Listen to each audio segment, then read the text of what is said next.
31 పోయినసారి మా ముందు దాని మీద అభాండాలు వేసారు. ఆయమని చీఫ్ గెస్ట్గా పిలిచాలనుకుంటానా మాధవి లతనే.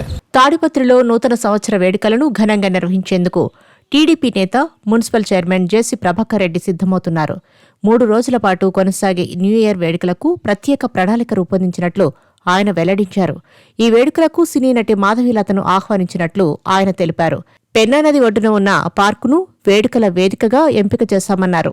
గతేడాది ఇదే పార్కులో జరిగిన న్యూ ఇయర్ వేడుకలపై మాధవీలత చేసిన వ్యాఖ్యలు అప్పట్లో పెద్ద దుమారం రేగింది. ప్రభాకర్ రెడ్డిపై మాధవీలత కేసులు కూడా పెట్టారు. ఈ వివాదంలో ఇరు వర్గాల మధ్య రాజీ కుదిరిందని, అందుకే ఈసారి ఆమెను అతిథిగా ఆహ్వానించాలని నిర్ణయించామని జేసీ తెలిపారు. అయితే రావడం పూర్తిగా ఆమె ఇష్టమేనని అన్నారు. న్యూ ఇయర్ వేడుకలను అన్ని వర్గాల ప్రజలు ఆస్వాదించేలా ప్రత్యేకంగా ప్లాన్ చేసినట్లు ప్రభాకర్ రెడ్డి వివరించారు. డిసెంబర్ 29న చిన్నపిల్లల కోసం ప్రత్యేక కార్యక్రమాలు నిర్వహిస్తామని, 30న యువతను ఆకట్టుకునే కార్యక్రమాలు, వినోద కార్యక్రమాలు ఏర్పాటు చేస్తున్నామని చెప్పారు. 31న పెద్దల కోసం ప్రత్యేకంగా వేడుకలు ఉంటాయని వెల్లడించారు. వేడుకల నిర్వహణలో ఎలాంటి అవాంఛనీయ ఘటనలు జరగకుండా భద్రతపై ప్రత్యేక దృష్టి సారిస్తామన్నారు.